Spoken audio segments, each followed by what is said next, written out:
Welcome to ET. Megastar Chiranjeevi 157వ చిత్రం అనిల్ రావిపూడి దర్శకత్వంలో తెరకెక్కుతున్న సంగతి తెలిసిందే. ఇది పక్కా కామెడీ ఎంటర్టైనర్. అనిల్ మార్క్ చిత్రం. చిరంజీవి ఇలాంటి జానర్ సినిమా చేసి చాలా కాలమవుతుంది. ఆయన కెరీర్ ఆరంభంలో మధ్యస్థంలో మరికొన్ని కామెడీ జానర్లలో నటించారు. కాలక్రమంలో కామెడీ తగ్గించారు. కమర్షియల్ చిత్రాలలో ఆ కామెడీ అన్నది 2-3 సన్నివేశాలకే పరిమితం చేశారు. దీంతో చాలా కాలానికి చిరు పూర్తి స్థాయి కామెడీ చిత్రం చేయడం ఇదే. స్టోరీ విన్నప్పుడే ఎంతో నవ్వుకుని ఎంజాయ్ చేశారు. ఇక ఆన్ సెట్స్ లో ఏ రేంజ్ లో ఆ కామెడీని ఆస్వాదిస్తున్నారో చెప్పాల్సిన పని లేదు. ఇందులో రేవంత్ అలియాస్ బుల్లిరాజు కూడా నటిస్తున్న సంగతి తెలిసిందే. అనిల్ బుల్లిరాజును ప్రత్యేకించి కామెడీ కోసమే తీసుకున్నాడు.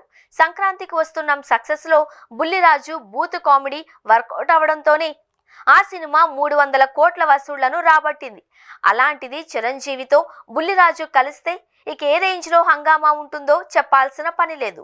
చిరంజీవి గొప్ప కామెడీ టైమింగ్ ఉన్న నటుడు.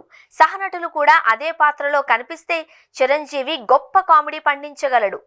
ఇప్పుడు బుల్లిరాజు తోడైన నేపథ్యంలో ఇద్దరి మధ్య కామెడీ పీక్స్ లో ఉంటుంది అని తెలుస్తోంది.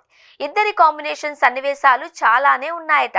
సినిమాకు ఇవే హైలైట్ గా నిలుస్తాయి అని తెలుస్తోంది.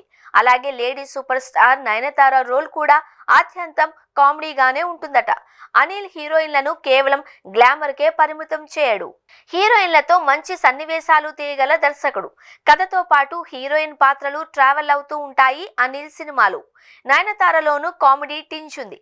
అదుర్స్లో నయన్ కామెడీ ఎంతగా వర్కౌట్ అయిందో తెలిసింది. అదే తరహాలో 157వ చిత్రంలోనూ అంచనా వేస్తున్నారు.